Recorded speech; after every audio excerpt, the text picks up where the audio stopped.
হয়তো অনেকের ঘুম ভাঙেনি, আমারও ঘুম ভাঙতো না, কিন্তু ঘুম ভেঙেছে যখন, তখন আপনাদেরকে না দেখিয়ে আর পারছি না। এখন ঘড়ির কাঁটায় ভোর 5:41 এবং আজ 5 নভেম্বর, বুধবার। শুধু নিজেদের চোখটাকে শান্তি দিন। আর এই দেখুন, উফ, কি সুন্দর লাগছে। স্লিপিং বুদ্ধাকে একদম সম্পূর্ণ স্পষ্টভাবে দেখা যাচ্ছে।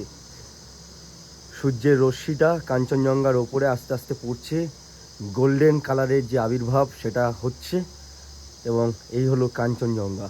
এখন আমি রয়েছি কালিম্পংয়ের বার্মিকে, সায়ন হোমস্টের ব্যালকনি থেকে। এত সুন্দর একটা ভিউ, উফ, ফাটাফাটি ফাটাফাটি। এই দৃশ্য না কোটি টাকা দিয়েও কেনা যায় না।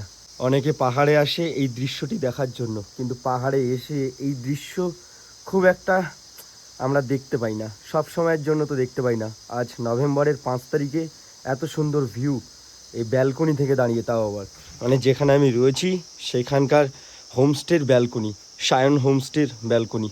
আমি সমস্ত ডিটেলস কমেন্ট বক্সে দিয়ে দিচ্ছি, আপনারা চাইলেই যোগাযোগ করে নেবেন। আস্তে আস্তে সূর্যের আলোটা পড়ছে কাঞ্চনজঙ্ঘার চূড়ায়, গোল্ডেন কালারের আবির্ভাব হচ্ছে, কি সুন্দর লাগছে দেখুন, ফাটাফাটি।